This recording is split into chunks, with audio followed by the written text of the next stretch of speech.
Libo-libo mga Katoliko at world leader ang nasa Vatican City ngayon para sa inaugural Mass ni Pope Leo XIV. Kabilang sa seremonya ang paggawad ng kanyang Fisherman's Ring na isinagawa ni Luis Antonio Cardinal Tagle. At mula sa Rome, Italy, nakatutok live si GMA Integrated News stringer Andy Peñafuerte. Andy, magandang gabi mula dito sa Pilipinas. Buongiorno mula dito sa Roma.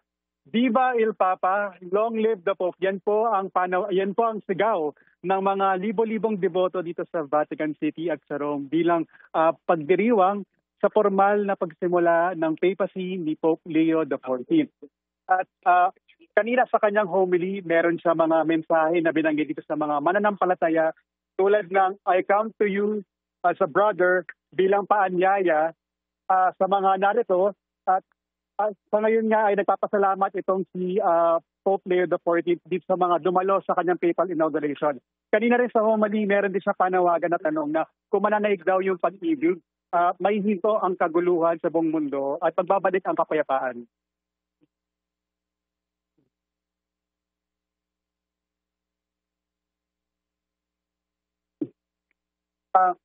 Si Cardinal Dominic Mamberti ang naglagay ng pallium o yung wool vestment na simbolo ng tungkulin ng Santo Papa bilang pastol sa buong simbahang Katolika. At nagbigay naman ng espesyal na panalangin si Cardinal Fridolin Ambongo Besungo ng Democratic Republic of the Congo. Si Cardinal Luis Antonio Tagle ang nagpresent o yung nagharap ng Fisherman's Ring na simbolo ng otoridad ng Santo Papa bilang successor o kahalili ni San Pedro. At narito rin ang ilang world leader tulad ni US Vice President J.D. Vance at ni Ukrainian President Volodymyr Zelensky.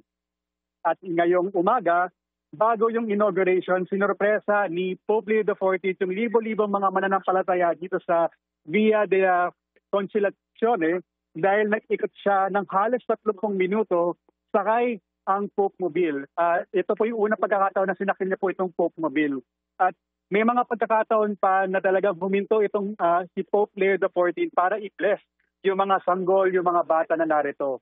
At pagkatapos niya nagdasal ng rosaryo bilang panimula sa mga aktibidad sa papal inauguration. At sa ulat ng Italian media ay tinatayang aabot sa 250,000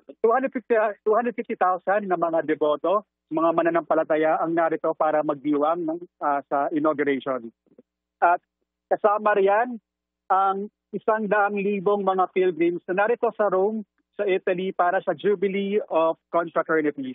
Nagatipon yung mga malalaking grupo ng mga pilgrim mula sa iba't ibang bansa, kasama na rin yung mga Pilipino. At kahapon, nagkaroon tayo ng pagkakataon na makapanayam si Brother Armin Nuistro dahil nagkaroon siya ng pagkakataon sa isang papal audience kasama yung mga educator at mga madre mula sa La Salle Network. Si Brother Armin Nuistro po yung ating dating Education Secretary at ngayon siya po ay ang Secretary General ng Brothers of Christian School. At ngayon po kay Brother Armin, itindihin daw ng Santo Papa na bukod sa curriculum at mga polisiya, pati na rin sa mga pasilidad, ay kinakailangan daw talaga na bigyan prioridad ng mga educator ang nakilalanin ang mga kabataan at ang kanilang sitwasyon sa ngayon. And sabi pa ni Brother Arlie ay ground ourselves. At sa ngayon ay 12:05 ng tanghali dito sa Vatican City at inaasahan na magsisimula na ang Regina Coeli o ito yung Queen of Heaven. Ito, kinakanta na nga ngayon ni Pope Leo XIV yung Regina Coeli. Ito yung pangalawang pagkakataon na ginawa niya ito. Dahil yung una po ay nung nakarang linggo para sa kanyang Angelus Mass dapat na pinalitan ng Regina Coeli. Ito po narinig natin ngayon na kakanta na ulit si Pope Leo XIV ng Regina Coeli. Yun po yung pinaka-event. Yan po ay ang panalangin para kay Mama Mary na magdiwang tayong lahat sa muling pagkabuhay ni Jesucristo. At pagkatapos ang Regina Coeli ay inaasahang makikipagkita at makikipagpulong si Pope Leo XIV sa mga delegation, international delegation. At yan muna ang latest dito sa Vatican City at sa Roma. Balik sa iyo, Ivan. Maraming salamat, GMA Integrated News stringer Andy Peñafuerte III. Live po yan mula sa Rome, Italy.